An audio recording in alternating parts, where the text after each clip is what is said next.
फुलको माला भन्दिनेलाई फुलको माला। नमस्कार, रेडियो थाहा सञ्चार 96.4 मेगाहर्ज काठमाडौँ, थाहासञ्चार.com र थाहा सञ्चार नेटवर्कका विभिन्न पार्टनर स्टेशन मार्फत हामीलाई सुनिरहनुभएका प्रिय श्रोताहरूलाई शून्यलाई सुनको मालाको नयाँ अङ्कमा हार्दिक स्वागत छ।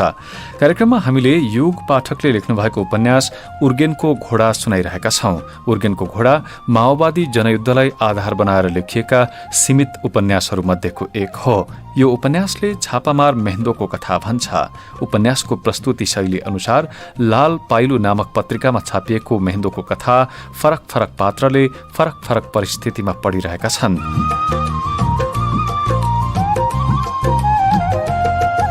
गर्भवती मेहेन्दो आफ्नो शारीरिक अवस्थाका कारण जनयुद्ध छोडेर सुरक्षित स्थानमा पुगेकी छे। यस क्रममा उसले छोरीलाई जन्म दिएकी छे।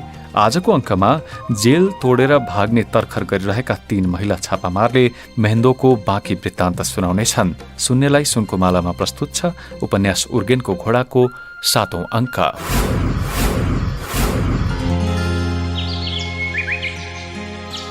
यता मेहेन्दोकी छोरी चिहा गरी उता सुरुङबाट मन्द उज्यालो छिर्यो। चमेली परियारलाई चिच्याउन मन लाग्यो, तर चिच्याहट छातीभित्र दबाउनै पर्थ्यो। उसको छाती छिटछिटो फुक्ने खुम्चिने गर्दै थियो अनि छातीभित्रको चिच्याहट श्वास लामो श्वास प्रश्वासमा अनुवाद भएको थियो।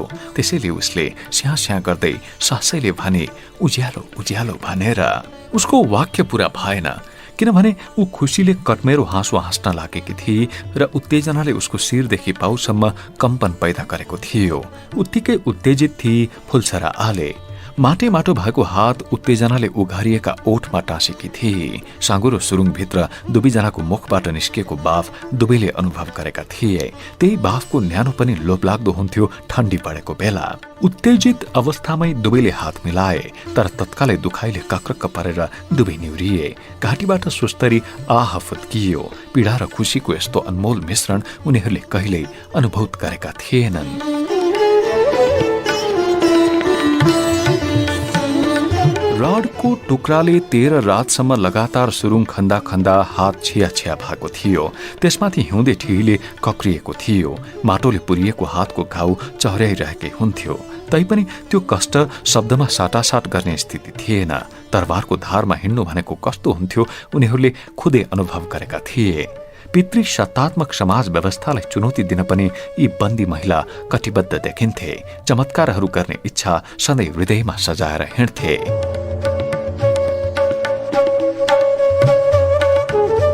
हात छिया भएको पीडा समेत तक्षण भुल्थे उनीहरू अर्थात् चमेली, फुलछरा र राधिका पौडेल। चमेलीले सुरुङबाट छिरेको पहिलो भुलको उज्यालो देख्दा राधिकाले मेहेन्दोकी छोरीको प्रथम रुवाई सुनेकी थिए। त्यति बेला उसको ड्युटी परेको थियो जेलका सिपाहीहरूको चियो गर्ने। करिब 1.5 घण्टा त जेलको फलामे डन्डी समातेर उभिएकी थिए। जेलमा बस्दा बस्दै उसका गाला पुष्ट भएका थिए। शरीर आकर्षक भएको थियो र नाकको टुप्पोमा भएको ठेउलाको खत पनि सुन्दर देखिन्थ्यो।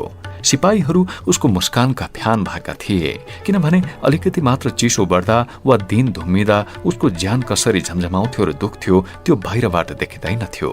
झन् जब ऊ मुस्कुराउँथे, लजाउँथे अनि आँखामा कलेजी रङका कोपिला चाहिँ रहस्यमय भावहरू फक्रिने आँट्थे, तब त सिपाहीहरू भुतुक्क हुँदै फलामे डन्डीतिर खिचिएर आउँथे। राधिकाले भूमिगत छँदा धेरै भावुक नाटकहरूमा अभिनय गरेकी थिए। विविध भावहरू सजीव उतार्न सक्थे। जाबो हल्का उत्ताउलिएको अभिनय गर्न उसलाई के गाह्रो थियो र।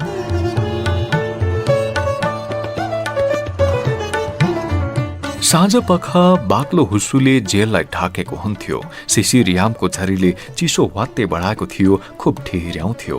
चिसो फलामे डन्डी समात्दा उसका छिया भएका हत्केला दुख्थे। त्यसैले पन्जा लगाउँथे। पन्जा हत्केलाको घाउ छोप्ने प्रयोजनमा पनि आउँथ्यो। 1.5 घण्टा अनेक गन्थनमा सिपाहीहरूलाई भुलाएपछि उसले मधुर मुस्कान सहित सबैलाई बाई नमरी बाँचे फेरि भेटौँला है भनेर भनेकी थिए। उनीहरू छुटेको रेल झैं उसैलाई हेरेर उभिएका थिए। उनीहरूलाई के थाहा भित्र सुरुङ खन्न चमेली र फुलछरा दिलो ज्यानले लागेका छन्। दिनहुँ कहिले एउटी कहिले अर्कीसँग गफिने उनीहरूलाई लत नै बसिसकेको थियो।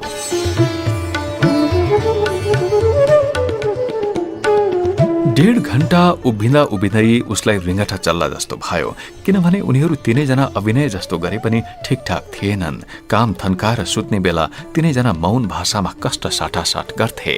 सिपाहीहरूले देख्ने ठाउँमा उसले प्लास्टिकको गुन्दी बिछ्याएकी थिए, त्यसमा पातलो ओछ्यान हालिएको थियो।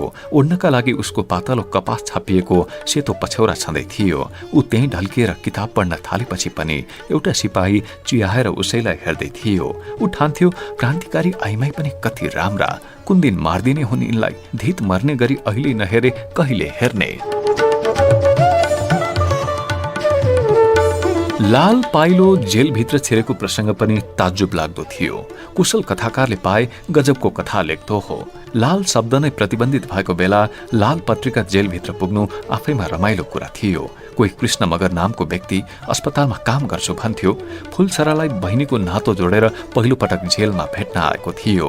त्यति बेला फुलछरा भर्खरै उभिन सक्ने भएकी थिए। करेन्ट लगाइएको पैतलाको कालो डाम अझै भतभती पोल्दथ्यो। जिउभरि नील डाम थिए। भर्खरै डाममा गडेको नीलो रङ फाट्न मात्रै लागेको थियो।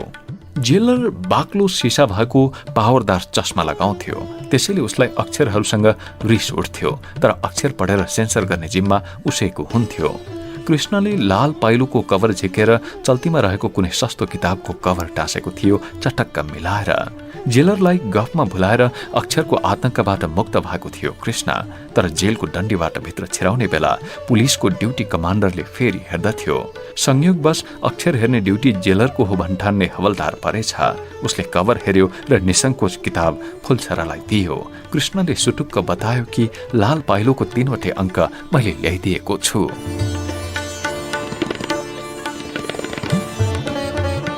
उनीहरूले पालै पालो सिपाहीको चियो गर्ने बेला उर्गेनको घोडा पढ्न थालेका थिए। 3वटै भाग एकैपटक पढ्ने मौका पनि मिलेको थियो। तेस्रो भाग सर्वप्रथम पढ्ने मौका राधिकाको भागमा पर्यो र सुरुङबाट छिरेको उज्यालो पहिलो पटक हेर्ने मौका चमेली र फुलछराले पाए। राधिकालाई महेन्द्रको साह्रै माया लाग्यो। ऊ स्वयं पहिलो पटक सुत्केरी हुँदा लुकीछिपी अस्पताल पुगेकी थिए। त्यति बेला जनयुद्ध यत्तिको झाँगिसकेको थिएन र उसको नाममा पुलिसको वारेन्ट भए पनि अर्कै शहरमा त्यो वारेन्टको कुनै अर्थ थिएन। उसले भूमिगतै भए पनि अस्पतालको सुविधा पाई। तर महेन्द्र अनकन्टार पहाडको गाउँमा सङ्कटकालको कालो भूते छाया मुन्तिर सुत्केरी भएकी थिए। राधिकाका आँखा किताबको पन्नाबाट अनायसै हटे र उसले सिपाहीहरूको गतिविधि ध्यानपूर्वक निहाली। हाई काडे झैँ गरी, किनभने मध्यरात हुन लागेकोले हाई आउनु स्वाभाविक पनि थियो। उसको छेवैमा दुर्गन्धित नाला बग्थ्यो। जेल वास्तवमै फोहोर थियो, तर उनीहरूले हिजै मात्र त्यो नाला सरसफाई गरेका थिए। अरू महिला कैदीहरूसँग पनि उनीहरू घुलमिल भएका थिए र भित्रै खाली जमिनमा ससानो फुलबारी बनाउने प्रस्ताव पारित गरेका थिए। उनीहरूले सर्वप्रथम खाली ठाउँमा फुलबारी बनाए। सिपाहीहरूले कहाँ कहाँबाट फूलका बिरुवा पनि ल्याइदिए। फुलबारी बनिसकेपछि उनीहरूको योजनाको दोस्रो चरण सुरु भयो, अर्थात् सुरुङ खन्ने काम। सुरुङबाट निस्केको माटो सुटुक्क फुलबारीमा फिजाउँथे। कसैले पत्तै पाउँदैनथ्यो। फुलबारीमा फूलहरू उम्रेका थिए। कुनै कुनै जातका मौसमी फूल त फुल्ने पनि थालेका थिए। मिशन कमान्डर थिए चमेली परियार।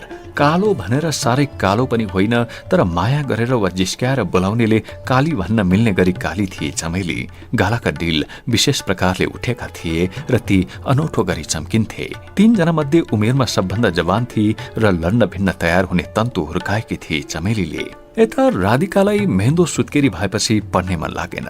कता कता नमिठो लागिरह्यो र उसका छिया छिया भएका हत्केलाहरू नराम्ररी दुख्न थाले। जिउ पनि कर्करी खाइरहेको थियो। तैपनि पढे जस्तो गर्नु छँदै थियो। सुरुङभित्र के भइरहेको छ उसलाई थाहा थिएन। उसले लोलाएका आँखाले बाँकी केही हरप पढे।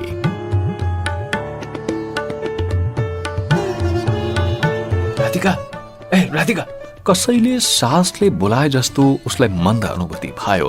तैपनि उसले मुन्टो फर्काएर आवाज आएतिर हेरिन। आवाज फेरि आयो, राधिका, राधिका। उसले जेलभित्र अँध्यारोमा चमेलीको गाढा छाया देखी। ऊ सजग भई चारैतिर हेरी र गुन्दी उठाएर भित्र आए। जेलको पिँढीमा छरिएको सुनसानमा अग्लो पोलमा बलेको बत्तीको उज्यालोले एक छत्र रजाई गर्यो। राधिका, बन्यो सुरु। चमेलीले उसको कानैमा ओठ जोडेर भने, उनीहरू अंगालोमा बाँधिए। संसारका सबै दुःखहरू हाँगाबाट झर्ने खालको नयाँ पतझड मौसम एकाएक जेलभित्र आयो र बतासको सुसेलोसँगै दुःखका पहेँला पातहरू खस्न थाले। जेलभित्रबाट लैजानु पर्ने स्वतन्त्रता सिवाय केही थिएन, त्यसैले उनीहरूले सारा चिजबीज त्यही छाडेर हिँडे। सुरुङ उनीहरूलाई जेलभित्रको दुःखद समयबाट उन्मुक्ति दिन तयार थियो। पक्कै पनि सुरुङ साँगुरो थियो, तर उनीहरू घस्रेर पालो निस्किए। अन्तिममा निस्केकी थिए राधिका र उसको हातमा जेलभित्रबाट ल्याइएको एउटै मात्र चिज थियो, लाल पाइलो।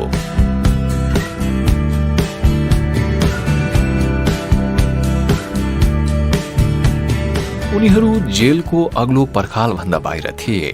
स्वतन्त्र संसार कति मिठो हुन्थ्यो उनीहरूलाई त्यति बेला गहिरो गरी महसुस भयो। पर्खाल बाहिर त आइपुगेका थिए, तर अब कता जाने कुनै अत्तो पत्तो थिएन।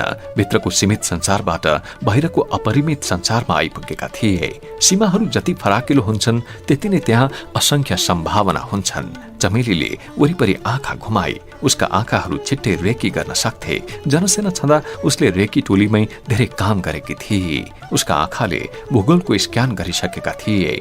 ठिक अघिल्तिरपट्टिबाट कान्लाहरू ओर्लिँदै खोला किनारमा पुग्थे। दायाँपट्टि अलिकति उकालिएर बजार पुगिन्थ्यो। बायाँपट्टि 4-5 कान्ला ओह्रालिएर उकालो लागेपछि जंगल भेटिन्थ्यो।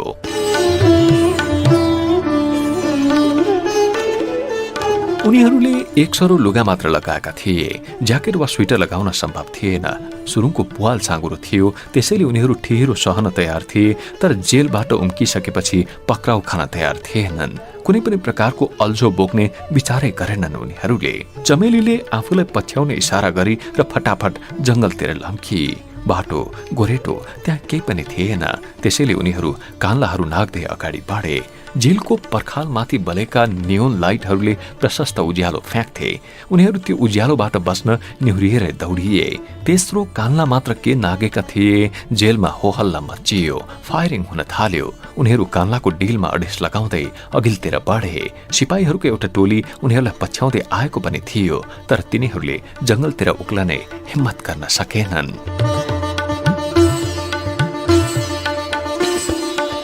डम्म कुहिरो ओढेको पहाडी बस्तीमा पुग्दा बिहान भइसकेको थियो। उनीहरूले स्थानीय कार्यकर्ता खोजे, तुरन्तै भेट्टाए पनि।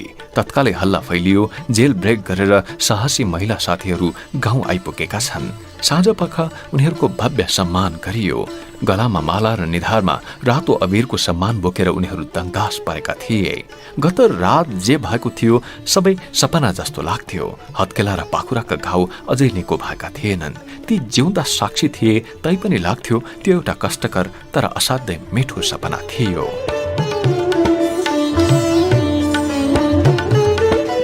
उनीहरू त्यही दिन त्यहाँबाट अर्को गाउँतिर लागे। सेल्टर एउटा गोठ थियो। गोठ खोलाको किनारमै भएकोले खोलाको कलकल ध्वनि निरन्तर उनीहरूलाई सुमसुम्याउन आइरहन्थ्यो। रात पनि निकै बितिसकेको थियो, तैपनि राधिकाले त्यति जिद्दी गरेर ल्याएकी थिए त्यो किताब। उर्गेनको घोडा पढ्ने हुटहुटी अझ बढेको थियो। तेस्रो भाग मात्र पढ्न बाँकी रहेकोले फुलसराले टर्च लाइट बाली र किताब पल्टाई। सुन न, त्यो मेन्दो सुत्केरी भएको च्याप्टर सक्यो? केही बेर उसले पढिसकेपछि राधिकाले सोधे। भर्खर सक्यो, अर्को सुरु गर्नुला। फुलसराको जवाब। त्यसो भए यसो गरौँ त, हामीलाई पनि सुनाउनुहोस् तपाईले, हुन्छ? राधिकाको यो अनुरोधलाई फुलसराले सहर्ष स्वीकार गरी। उसको पढ्ने गति निकै ढिलो खालको थियो, तैपनि ऊ रौसिएर पढ्न थाली।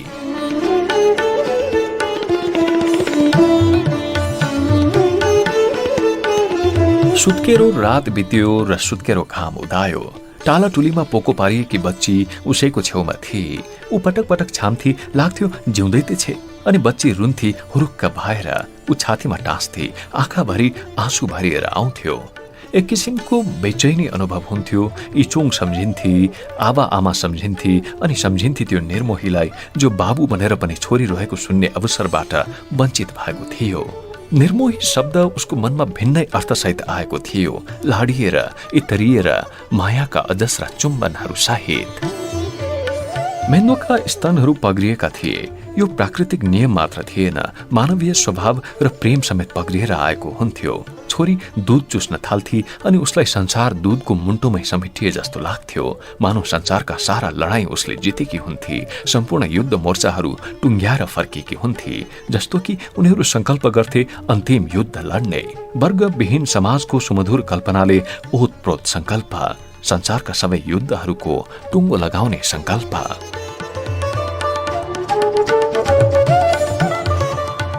सुत्केरो घाम अझै शैशवमै थियो, अलिकति पनि हुर्केको थिएन।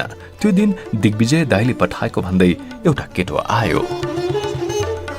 दिदी, आर्मीले तपाईँ यहाँ हुनुहुन्छ भनेर थाहा पाइसकेका छ अरे। गाउँकै कुनै सुलसुलेले खबर पठाइसकेका रहेछ। तल बेसी गाउँमा क्याम्प लगाएर बसेका छन्, त्यसैले यहाँ स्थिति ठिक छैन दिदी। तपाईँलाई सुरक्षित सेल्टरमा सार्ने कुरा भएको छ, त्यसको लागि तयार हुँदै गर्नुहोस् रे, दिग्विजय दाइले भन्नुभएको, युवकले भन्यो। महेन्द्रलाई फेरि अर्कै सपना देखिरहेछ चाहिँ लाग्यो। सेता घोडाहरू फेरि दौडिन थाले वायु वेगले। टापहरू बज्रेको आवाज, भिरबाट गेग्र्यानहरू गुडेर झरिरहेको आवाज, घोडा हिँडिरहेको आवाज, संसार कोलाहलमय जस्तो बन्न थाल्यो। युद्ध कहाँ सकिएको थियो र? हरेक युद्धको पुच्छरमा अर्को युद्धको दुन्दुबी बज्न थाले चाहिँ हुन्थ्यो। यता छोरी तन्मयले दूध चुसिरहेकी छे, छाती हलुको भइरहेको छ, झरनाको निष्प्रिय झरझर जस्तो। सम्झनाको ऐनामा विद्रोहको अनुहार प्रतिबिम्बित भयो। सोची विद्रोह भइदिएको भए आधा लडाईँ उसैलाई जिम्मा लगाइदिन्थे। ग्रेनेडका केही गोला छैनन्, तिनलाई छेक्ने धमाका हुन सक्दैन। उसकी छोरीसम्म आउन चाहने हरेक राक्षसलाई बमले उडाइदिन चाहन्छे महेन्द्र। मानौ सुत्केरो घामलाई नै डेटोनेटर बनाउन चाहन्थे।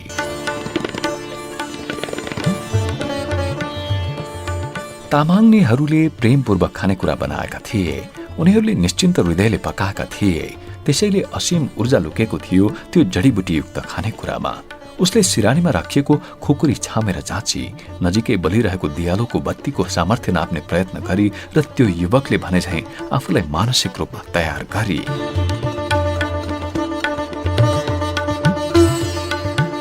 उनीहरू आइपुगे, केही महिला र केही पुरुष। उसलाई बोक्ने सम्पूर्ण तयारी सहित आएका थिए।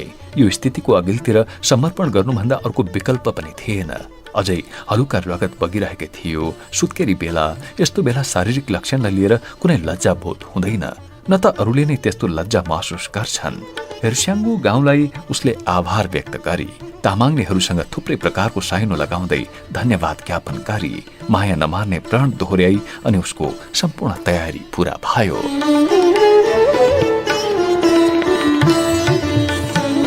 पालै पालो महेन्द्रलाई बोकेर कुनै अज्ञात घरको अज्ञात कोठाभित्र पुर्याउनु अघि उनीहरूले कैयौं उकालो उक्लिए, ओह्रालो झरे र खोला तरे। प्रेमको असीमित फैलावटले उसलाई विह्वल तुल्याइदिएको थियो, तर चढ्दो पीडाले प्रेमको असीमितता नाप्ने फुर्सद पनि दिएको थिएन। रगत थामिएकै थिएन। कपडा कोचेर रगतको धारा रोक्ने उपाय निकालेका थिए महिलाहरूले। शरीर निकै सुन्निएको थियो।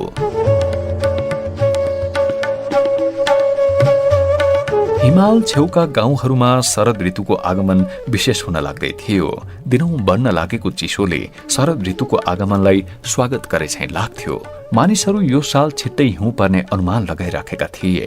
कपडाले टन्टन्ती बेरेर उसलाई फेरि स्ट्रेचरमा राखियो र रातको अन्तिम प्रहरमा अर्को अज्ञात स्थलतर्फ यात्रा अघि बढ्यो। बच्चालाई अरू कसैले बोकेको थियो र बेला बेला बाटोमा पर्ने बिसौनीमा दूध पिलाउन बच्चा उसलाई दिने परिबन्ध मिलाइएको थियो। उसलाई लडाईँमा घाइते हुँदाको क्षण झलझल्ती याद आयो। त्यति बेला र यति बेलाको दुईवटा समान किसिमका अनुभूति थिए। पहिलो आफ्नै लास अर्को कसैले बोकेर हिँडिरहे चाहिँ झसलको हुन्थ्यो र दोस्रो अर्धचेतनको मिरमिरे संसारमा फूलहरूले भरिएको विस्मयकारी दुनियाँ हुन्थ्यो, जहाँ मानिसहरू फूलका हाँगामा टेकेर सुमधुर धुनसहित सैसैला खेलिरहेका हुन्थे। सुत्केरी भएको तेस्रो रात उसलाई अनकन्टार डाँडाको अग्लो शिखरमा कोप्चोपट्टि बनेको एउटा झुप्रो घरभित्र पुर्याएका थिए उनीहरूले। घरपेटी सिलिकम दिदीले स्नेहपूर्वक महेन्द्रको स्याहार गरेकी थिइन्। त्यसबीचका कैयौं परिघटना उसलाई सम्झना थिएन, बिल्कुल स्वप्न सफर झैं भएको थियो।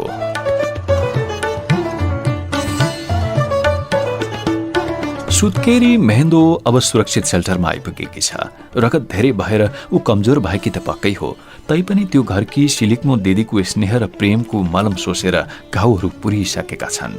उसका साथीहरूले उसलाई त्यहाँ छोडेर गएपछि 4 हप्ता बितिसक्यो, कोही फर्केर आएका छैनन्। कतै काममा व्यस्त होलान्, लडाईँको बेला छ, जति खटे पनि काम सिद्धिन्न भन्ने मेहेन्दोलाई थाहा छ। ऊ त्यसै पनि गुनासो गर्न नचाहने प्राणी मध्येकी एक थिए। यो उसले बाल्यकालबाट हुर्काएको स्वभाव थियो।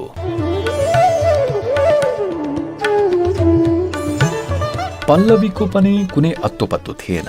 बरु सिलिक्मो दिदी नै अन्तरङ्ग मित्र भएकी थिइन्, सम्पूर्ण परिवार र भिन्न लडाईँकी कमरेड पनि। सिलिक्मो दिदीको जीवन अत्यन्तै विशिष्टतासहित टाकुरामा चल्दै थियो। मेहेन्दोले त्यही टाकुराको जीवनशैलीमा आफूलाई ढालेकी थिए। सिलिक्मो दिदी पनि तामाङनी भएकीले वार्तालाप र स्नेहलापमा तामाङ भाषाको लयालु सौन्दर्य झल्किन्थ्यो। जे होस्, मेहेन्दो हाललाई त्यो टाकुराको घरमा दिन काटिरहेकी थिए। सुत्केरो घाम क्रमशः तङ्ग्रिन लागेको थियो। छोरीसँग मेहेन्दोको समय त बित्दै थियो, साथसाथै उसलाई फुर्सदले पनि असाध्यै सताउन थालेको थियो। उल्लेख्य घटना त त्यो विकट पहाडमा केही पनि घट्दैनथ्यो, तैपनि कहिलेकाहीँ मनभित्र रेकर्ड भएका घटनाको कुरा मात्र गर्दा वा सम्झना पनि धेरै घटना घटे झैँ लाग्दथ्यो। ऊ सोच्थे दिनहुँ डायरी लेखौं, तर धेरै जसो दिन लेख्ने कुरा नपाएर ऊ कलम टोक्थे, फेरि टोक्थे र थन्क्याउँथे। लेख्नु, इतिहास रेकर्ड गर्नुपर्ने हो भनेर उसले घरमै छँदा थाहा पाएकी थिए। तामाङ जातिको इतिहास अनुसन्धान गर्न आएको गोरा लगातार मोटो डायरीमा केही टिपिरहन्थ्यो। उसको दोबासे पासाङ पनि लेखिरहेकी हुन्थ्यो। उसले मेहेन्दोलाई सुटुक्क भनेको थियो, यो खैरे गएपछि म पनि अलग्गै किताब लेख्छु, सबै टिपोट मैले पनि राखेको छु। मेहेन्दो त्यति बेला चढ्दो यौवनको रापले रापिएकी हुन्थे। पासाङ उसप्रति कुनै गहिरो अनुराग पनि राख्दो हो। ऊ आफ्नो अनुराग पोख्नका लागि आफ्नै विषय छान्थ्यो, अर्थात् तामाङको इतिहास, ताम्सालिङ आदि भूमिको खोज, पुराना दरबारका भग्नावशेष इत्यादि।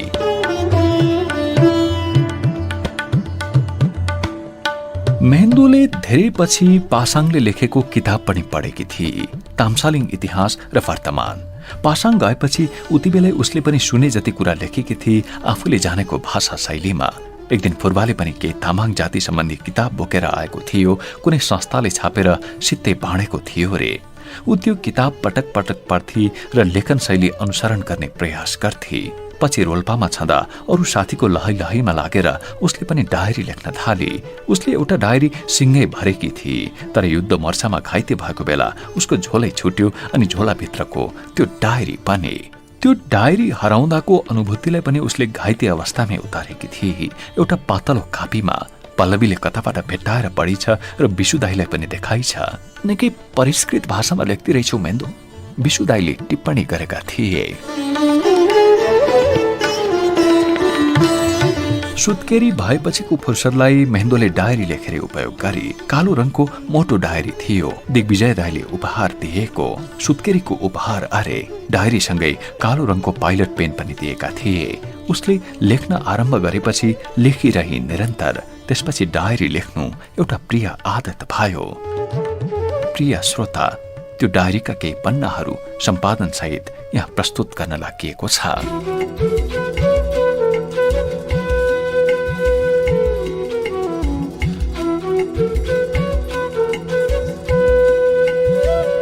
कार्तिक 29 गते शुक्रबार। सुत्केरो समय उपलब्ध छ मलाई, एकदमै स्थिर समय।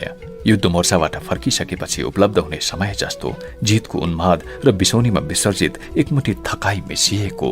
अग्लो लेकमाथि हिउँदमा थुप्रिएको बादल झैं सबै चीज चुपचाप प्रतिक्रियाहीन लम्पसार परेका छन्। मेरो छेउमा छोरी सुतिरहेकी छे मस्तसँग। जनसेनाकी छोरी, आधार क्षेत्रमा जन्मिएकी, जनयुद्धको उर्लदो आदि बेहरीको लहरो पक्रिएर आइपुगेकी छे। योद्धाको गर्भबाट उत्पन्न भएकी अबोध सुन्दरी। म उसलाई हेरेर पुलकित हुन्छु र मातृत्वले पग्लन्छु। संसारको उज्यालो देखेर आश्चर्यचकित भएकी बच्ची अझै आश्चर्यचकित भएर कलिला आँखाले सुत्केरी आमालाई हेर्दै छे। अनवरत युद्धमय यात्रा केही बेरलाई स्थगित भएको छ। अनन्त पहाडी श्रृङ्खलामा उज्यालो अँध्यारो सबै छिचोल्दै अविच्छिन्न हिँडिरहनु, मृत्युसँग लुकामारी खेलिरहनुको क्रम छुटेको छ। दुश्मनले देखे मात्र पुग्छ, यहाँ पनि उसको गोलीको शिकार हुन सकिन्छ। तैपनि दुर्गम पहाडको यो अनकन्टारमा ऊ आइहाल्ने सम्भावना भने कम छ। यो अप्रतिम फुर्सदमा द्रुत समयका केसरालाई सम्झनाको चुलोमा उतारेर दाउरा ठोस्दै झिल्का निकाल्नु स्वादिलो हुन सक्छ। 7 वर्ष 9 महिना 21 दिनपछि अकस्मात फुर्सद मिलेको छ। तीव्र रूपमा बदलिने दृश्यहरू स्थिर भएका छन्। क्षण क्षणमा भोग्नुपर्ने अपेक्षित अनपेक्षित घटना, दुर्घटना, प्रेम, वियोग यति बेला सम्झेर मकै छोडाए झैं स्मृतिको घोगा चढाउनु नै मेरो काम भएको छ। झिल्का भएर बल्नु, आगो भएर सल्कनु र रहस्यमय उज्यालो बोकेर रातो दिन मसाल बालिरहनु नै जीवन थियो। सुपरसोनिक रेल जस्तो छिटो झिलिक झिल्किनु र गायब हुनु नै दिनचर्या बनेको थियो। अहिले खरानीको परत जमै झैं भएको छ। सुत्केरी हुनु भनेको पनि बिछट्टके अनुभव रहेछ। लडाईँमा संयोगहरूको म्याप बनाउन सकिन्न, तर संयोगहरूको मायावी खेल उदेक लाग्दो किसिमले विश्वासिलो भइदिन्छ। संयोगवश भीषण लडाईँको संहारक फिल्डबाट को सकुशल निस्कन्छ, को मृत्युवरण गर्न पुग्छन् र को घाइते भएर ढल्छन् भन्न सकिन्न, तर परिणाम त्यस्तै आएको हुन्छ। संयोगको छनौटले जसलाई जुन भूमिकाको निम्ति छुट्याउँछ त्यसलाई सबैले चुपचाप स्वीकार्छन्। शहादत हुन बाहेक बाँकी संयोगलाई मैले पनि उत्साहपूर्वक पचाएकी छु। शहादत हुने एउटै संयोग अथवा भनौँ विकल्प मसँग बाँकी छ र म त्यसका निम्ति सदैव तयार हुने गरेको छु। छोरीको मोहले मलाई बलिदानी भावनाबाट विच्छेद गरिदिन्छ भन्ने धारणा के साथीहरूको रह्यो। हरेक बिहान जब म छोरीको फक्रेको गुराँस जस्तो अनुहार हेर्छु, त्यति बेला ऊ उच्च पहाडमा आइपुगेको पहाडिलो तर मन्द घामको रापले टलक्क टल्केकी हुन्छे। मानौ आफ्नो अव्यक्त भाषामा मलाई भन्दछे, आमा तिमीले लड्नुपर्ने लडाईँ जति लड्यौ कि मेरो निम्ति पनि बाँकी राखेकी छौ। म उसलाई उच्च स्वरमा भनिदिन्छु, नानी तिम्रो निम्ति हामी कुनै लडाईँ बाँकी राख्ने छैनौ। नशामा भए जति रगत सबै बगाइदिन्छौं, तर कुनै मोर्चा शेष छोड्दैनौ। विस्मृतिमा हराइसकेको पुर्खाहरूको लडाईँ हामीले स्मृतिमा उतारेका छौं। युद्धहरूको अन्त्य गर्ने युद्ध छेड्छौं। छोरी तातो घामको न्यानोमा लट्ठ परेर सुत्छे। उसका मसिना आँखा उङ्दै क्रमशः लुलाएर चिम्लिएको दृश्यले मलाई मोहित पारिरहन्छ। 6 दिनदेखि राति राति हलुका वर्षा हुने गरेकोले चिसो मनग्गे बढेको छ। त्यसैले बेला बेलामा पिँढी छुन आइपुग्ने घामको न्यानो असाध्यै लोभलाग्दो भइरहेको छ। पिँढीमा छोरीलाई सुताएर आँगनको पुच्छारमा उङ्गिरहेको चाक्लो ढुङ्गामा बस्छु। नीलो आकाशमा बुट्टेदार बादलका टुक्रा, नीलो दहमा सेता हाँसको झुण्ड होस हवास गुमाएर मौन तैरिरहे झैं लाग्छ। लहरै मिलाएर उभ्याइएका छापामारको फौज जस्तो पहाडको दारिम दृश्य टाढा टाढासम्म देखिन्छ। देखिए मध्ये केही पहाडमा किसानको पसिनाले नेत्रुके भिजेका सुन्दर कान्लामय खेतबारी पनि छन्। बाक्लो र पातलो बस्ती भएका गाउँ पनि छन्। ती मध्ये पनि दक्षिणपट्टिको डाँडोमा बसेको गाउँ हेर्दा हेर्दै म इचोङ सम्झिन्छु अनि लाग्छ म इचोङ लेकको अनकन्ठार कुनामा आइपुगेको छु।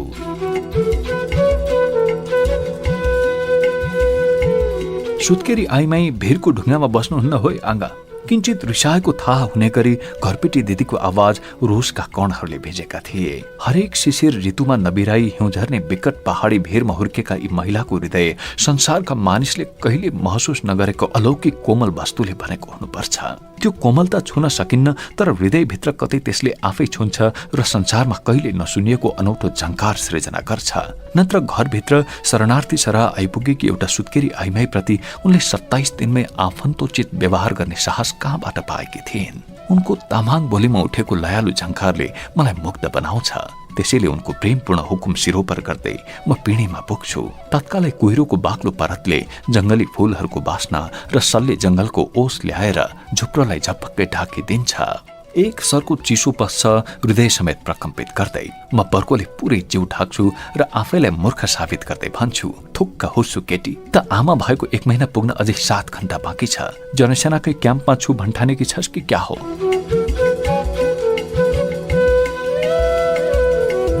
आज दिन धुम्मिएला जस्तो छ। आकाशबाट बादल जति जम्मै तल झरेर कुहिरोको भेषमा डाँडाभरि लुकेका छन्।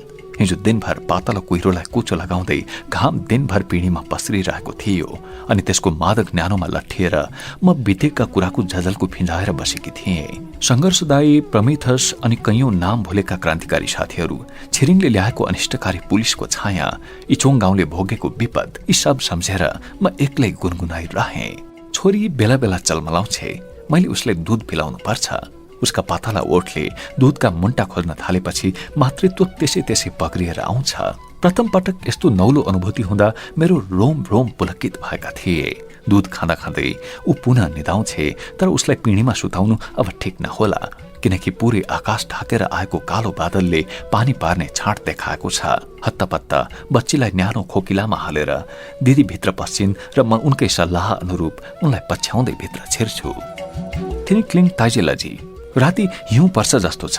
सिलिकमो दिदीले उही हृदयको तार झङ्कृत गर्ने तामाङ भाषामा भनिन्। बिहान कुवाको पानीमा पनि सिसा परेको ख्याल गरेको थिएँ। म जस्ता केटीहरूले तामाङ भाषा बिर्सिसकेकोमा उनको खास गुनासो थियो, तर इचोङको तामाङ महकमा हुर्केकी मेहेन्दोलाई तामाङ बोली राम्रैसँग आउँछ भन्ने थाहा पाएपछि उनी तामाङ भाषामा बात मार्छिन्। उनको लयालु ध्वनि मुद्रामा क्लिङ बडो स्वादिलो गुन्जिन्छ। यो शब्दभित्र पुर्खाको टड्कारो रगत प्रतिध्वनित हुन्छ। सेतो क्लिङ घाम बुढो भएर पश्चिमतिर अस्ताउन थाल्दा रातो न रातो रगत जस्तै देखिन्छ। अगेनाकै छेउ गरिब तामाङले उपलब्ध गराउन सक्ने जे जस्तो अल्लोको रेसाबाट बनाइएको परम्परागत बिछौना छ। त्यसमाथि साथीहरूले छापामार गन्ध आउने स्लिपिङ ब्याग पनि ओछ्याइदिएका छन्। बिछौनाको छेउमै मैले लगाउने गरेको बक्खु ज्याकेट, बच्चाका न्याना कपडा अनि युद्ध क्षेत्रमा प्रयोग हुने ड्राई फुड मध्ये तागतिला भनिने तयारी खानेकुराका बट्टाहरू छन्। अगेनाको ठिक माथि कैयौं दिनदेखि सुकाएर राखिएको गोरुको सुकुटी धुवाका अनेक झोक्का भोगेर खङ्ग्रिरहेको छ।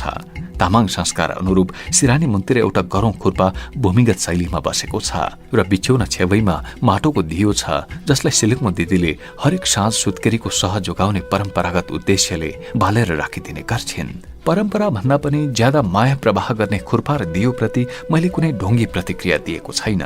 चुपचाप स्वीकार गरेकी छु। नजिकै थुम्रेर रहेको रुखस्याक झोलामा 3वटा ग्रेनेड र एउटा पिस्तोल अनि केही गोलीहरू छन्। ती खास ख्याल गरेर लुकाइएका छन्, घरपेटीलाई थाहा नदिने उद्देश्य सहित।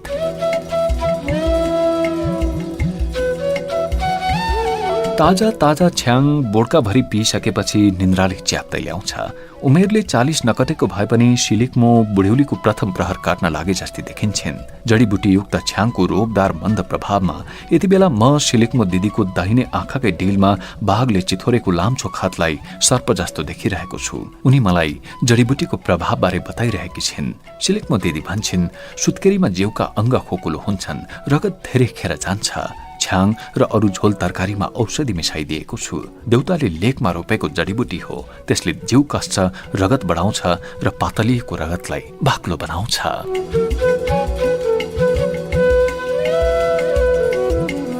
बाहिर अँध्यारो बाक्लिएको छ। सिराहानेर पिलपिल बलिरहेको बत्तीको प्रकाशमा सबै चीज अनौठा अनौठा प्रतीत भइरहेका छन्। सायद अर्धनिन्द्राको प्रभावले स्वप्नमय संसारको रचना गरिरहेको छ। कुनै जरुरी काम टार्न अन्धकारमा पसेकी सिलिकमो ढोकाबाट भित्र छिर्दा छिर्दै उच्च स्वरमा कराउँछिन्, आज त पक्कै हिउँ पर्छ, छोरीलाई राम्रोसँग छोप्नु आमा।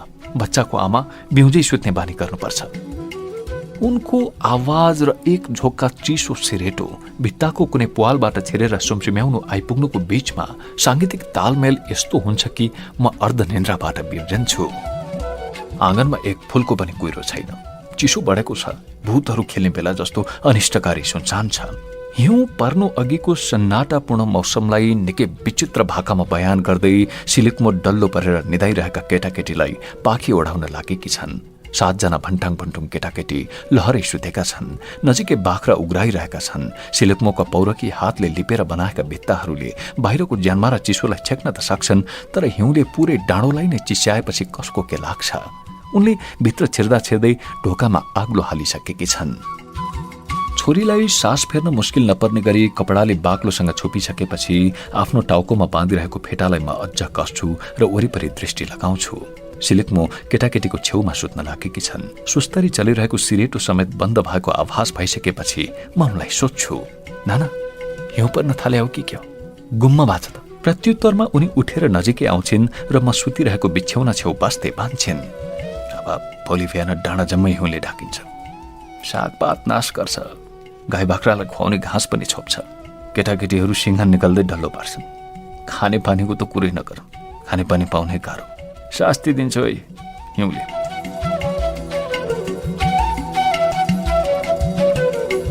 लामो सुस्केरा तानेर उनी मलाई पुलुक्क हेर्छिन्। यन्त्रवत म पनि उठेर बस्छु। उनको लामो सुस्केराभित्र जीवनका कठोर अनुभवहरूको प्रश्वास छ। बाहिर लुङदर फेरफेर हल्लिन छाडिसकेको छ, बरु त्यसमा हिउँका भुवादार फुर्का टाँसिएर कलात्मक आकृति भन्दैछन्। सिलिकमोका बाक्ला कलेटी परेका ओठ, हिउँले खाएर खुँडे पारेका खुट्टाका चारवटा औंला, बेला नपुग्दै भैँस गुमाएका गाला अनि सपनाहरू जंगलतिर हराएर आए जस्ता निस्तेज आँखा मेरा अगाडि प्रकट भएका छन्। मेरो मनभित्र केही तरल पदार्थ उम्लिएर पोखिन्छ। रोक्दा रोक्दै आँखाहरू आँसुको तातो पोखरीमा पौडन थाल्छन्। म बोल्न सक्दिन। हृदयमा उत्पन्न भाव शब्दमा अनुवाद हुन सक्दैनन्। गला अवरुद्ध भइरहन्छ। उनले 27 दिनसम्म खन्याएको मायाको सामुन्ने म पहिलो पटक आत्मसमर्पण गर्ने हदसम्म पराजित भएको छु। सम्झनाको धेरै पुरानो पत्र पल्टाएर उनी मेरो अघिल्तिर बसेकी छन्। म त्यहाँ मुटु नै चिस्याइदिने कथाको सुकिसकेको थुङ्गो देखिरहेको छु।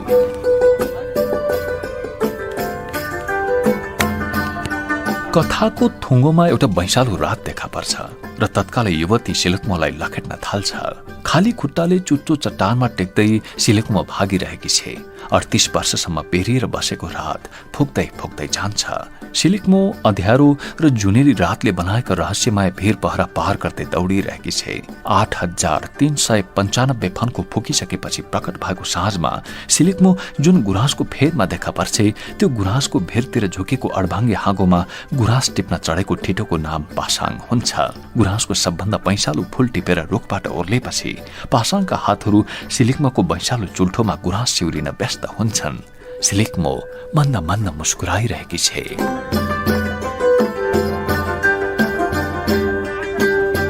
सिलिकमो यो रातका निम्ति 15 वर्षे जोबन सजाएर निस्किएकी छे। गोठालो जाँदा जाँदै हुर्किएको जोबनलाई गोठालोमै अनुभूत गरेका थिए उनीहरूले र गोठालोमै एक अर्कालाई पत्याएका थिए।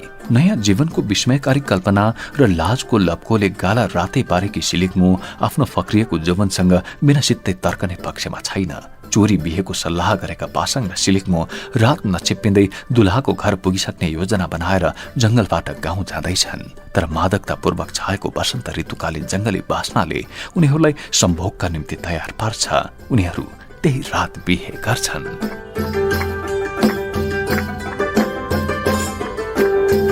अब रात बेरिन थाल्छ। 1095 पटक रातको पटुका उनीहरूले भिर पहरामा भोगेका गरिबी र कष्टका फैलावटलाई तीव्रता साथ छोप्दै बेरिएपछि सिलिकमोको काखमा 2 वर्ष 4 महिना 23 दिनको बच्चा देखा पर्छ, जो जन्मदा 7 महिनाको थियो र मिति नपुग्दै जन्मेको त्यस बच्चालाई 7 वर्ष भएपछि वन झाँक्रीले तन्त्र विद्या सिकाउन लैजाने अनुमान बुढापाकाले गरेका थिए। तर वन झाँक्रीले लैजाने सम्भावनाको सीमासम्म नपुग्दै उनीहरूले भीषण हिमपातको सामना गर्नुपर्छ भन्ने अनुमान कुनै बुढापाकाले गरेनन्।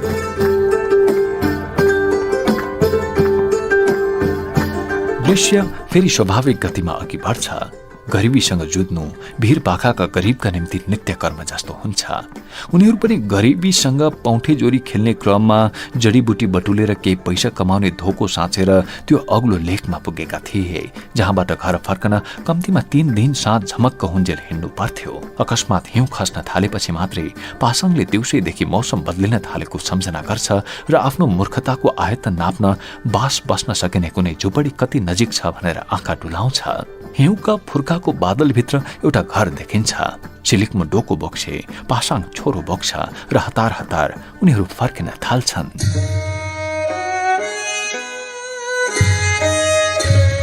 हिउँ बाक्लै परेको छ। बिस्तारै साँझ छिप्पिन्छ र उनीहरूका निम्ति विपदका डरलाग्दो क्षणले बाटो ठोकिरहेका छन्। मास्तिर टाउको उठाएर हेरेपछि पासाङको मनभित्रबाट बिझाउने कुरोले चियाएर हेर्छ। बाटोमा झन कष्टकर भिर लम्पसार परेको छ। बिस्तारै गोरेटोमा हिउँ जम्न थाल्छ। बच्चो स्वाक्क स्वाक्क गर्दै रुन थाल्छ र उनीहरू सँगै मर्न पाए हुन्थ्यो भनेर कुरा गर्छन्। अशुभ विचारहरू हृदयमा उठ्न थालेको संकेत दुवैले पाएका छन्। बच्चोलाई मात्र त्यसको पत्तो फाँट छैन। ऊ हिउँको कठोरतासँग डराएर रोइरहेको छ। पासाङ बच्चोलाई छातीमा दौरोसँग च्याप्छ, तर हिउँले उसैको जिउलाई कम्पायमान पारिरहेको छ। हिउँको सिरकले छोपिएको छङ्गाछोर भिरमा एउटा यस्तो ठाउँ आइपुग्छ जहाँबाट चिप्लिएर खसेको पासाङको छातीमा च्यापिएको छोरो समेत अकस्मात गायब भएको आभासले सिलिक्मलाई बेहोस बनाएर लडाउँछ। हिउँको हृदयहीन वर्षामा ऊ पनि पुरिन थाल्छे। काँडा उमारेर हिउँको तापमान सहिरहेको खोल्मेको फेदबाट जसले उसलाई उठाएर लैजान्छ त्यो पुर्को कदको गोठालोलाई पासाङका बाबु छोरा भिरबाट खसेको घटना भोलिपल्ट मात्रै थाहा हुन्छ। त्यसपछि रातको पटुका एकपटक बेरिन्छ। म देख्छु सिलिक्मो जिउँदै छे र बेहोसीमा बरबराउँदा पनि उसका ओठहरू काँपिरहेका छन् अनि दाँतहरू कटकटाइरहेका छन्। आगोका भरभराउँदो कोइलाले भरिएको चुलोकै छेउमा बाक्लो लुगा ओढाएर सुताइएकी सिलिक्मोलाई स्नेहपूर्वक हेरिरहेको माइला तामाङ उसलाई माया गर्ने दोस्रो लोग्ने मान्छे हुने दिन आउन रातको पटुका 631 पटक बेरिनु पर्थ्यो र अर्को एउटा जुनेली रातमा सिलिक्मो हृदयको घाउमा लागेको खाटा सम्सिम्याउँदै माइला तामाङको घर जान तयार हुन्थे। तर त्यसबीच माइला तामाङले 6 वटा खहरी नाघेर आइपुग्ने बिरानो डाँडोमा खोरिया फाँडेर गृहस्थी बसाउनु परेको थियो।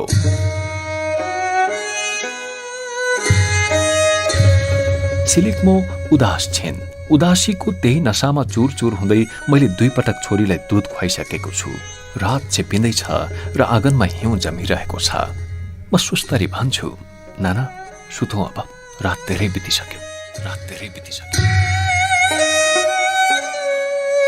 सिरानी मुन्तिरको खुर्पा छाम्छु। त्यो यथास्थानमा छँदैछ। छोरीलाई आफू नजिकै तान्छु र कोल्टो परेर निधाउने प्रयत्न गर्छु। फेरि परेलाहरू अलिकता उघारेर सिलिक्मोलाई हेर्छु। उनी अझै आँसु पुछिरहेकी रहेछन्। कान्छो छोरोलाई आफू नजिक तानेर दूधमा उसको थुतुनो लगाइदिएपछि उनलाई निन्द्रा पर्छ। भोलिपल्ट बिहान बिउन्जदा संसारै चम्किरहे झैँ उज्यालो भएको थियो। सिलिक्मो चुलोमा आगो फुक्दै थिइन्। केटाकेटी सुतेको ठाउँमा बिस्तारा बिथोलिएको अवस्थामा थियो। पिँढीबाट बाख्राहरू म्या म्या गरेको मन्द आवाज बेला बेला आइरहन्थ्यो। आँगनमा हिउँसँग जिस्किरहेका केटाकेटीको उल्लासपूर्ण हाँसो र गलफत्ती टड्कारो सुनिन्थ्यो। मस्त निन्द्रामा परेकी छोरीले फोहोर गरेका टालाहरू अल्छी भाकामा फेरेपछि म सुस्तरी उठ्छु र आङ तान्दै बाहिर निस्कन्छु। सेताममे हिउँ ओछिएका डाँडामा बिहानै झुल्किएको घामका किरण आसक्त मुजुर नाचे झैँ नाचिरहेका थिए। उज्यालो अस्वाभाविक तरिकाले हरेक गोप्य अन्तरकुन्तरको खोज गर्न आतुर देखिन्थ्यो। केटाकेटीले हिउँसँग खेल्दा खेल्दै गाला राता राता पारेका थिए। पिँढीमा उभिएर बाहिर चिहाइरहेका बाख्रा विस्मयकारी उज्यालो देखेर किङ कर्तव्य विमोड भएका थिए।